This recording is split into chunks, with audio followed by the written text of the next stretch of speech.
sünnətin Qur'anın müqabilində 3 vəzifəsi var. Bunu əzbərləyin. Sünnətin Qur'anın önündə 3 vəzifəsi var. Onlardan birisi təkid, ikincisi bəyan, üçüncüsü təşri'. Təkid nədir? Yəni, Qur'an hökm olaraq nəyisə əmr edib, nəyisə qadağan edib, nəyisə bəyan edib. Peyğəmbər sallallahu aleyhi və səlləm Qur'anda olan o hökmü təkid edir. Yəni, Qur'anda gələn hökm sünnədə təkrarlanıb, öz təsdiqini tapıb. Bu bir. Buna misal, məsələn, Allah azə və cəllə buyurur ki, وَقَضَى رَبُّكَ أَلَّا تَعْبُدُوا إِلَّا إِيَّا وَبِالْوَالِدَيْنِ إِحْسَانًا. Məsələn, Uca Allah buyurur ki, sənin Rəbbin əmr etdi ki,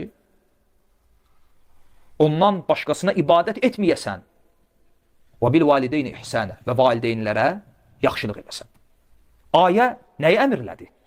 Allaha şərik qoşmamaq, bir də valideynə yaxşılıq edib onun üzünə ağ olmamaq. Bu Quran ayəsidir.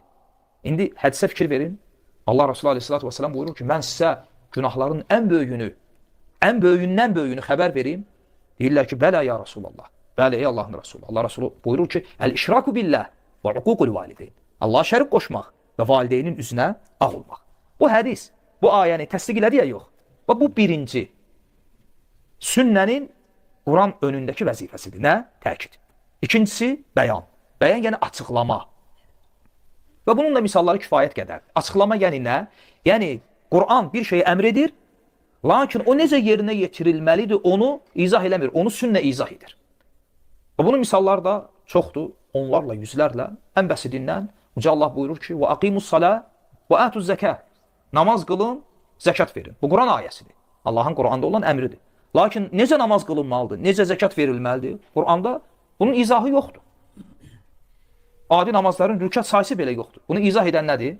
Sünnə. Ona görə Peyğəmbər sallallahu aleyhi və səlləm buyurur ki, sallu kəmə rəeytumuni usalli. Məni necə namaz qılan gördünüz, eləcə də namaz qılın. Bu neçənci oldu? İkincisi, bəyan. Yəni izah. Və sünnənin Quran önündə üçüncü vəzifəsi təşri'. Təşri' nədir? Yəni Quranda gəlməyən bir hökmü, Quranda olmayan bir hökmü sünnə müstəqil olaraq bəyan edir. Nəyisə Allah Rasulü qadağan edir, nəyisə əmr edir, hansı ki o Quranda yoxdur. Xüsusən də o bəzi hədis inkarçılarının inkar elədiyi sünnətin əsas növü budur.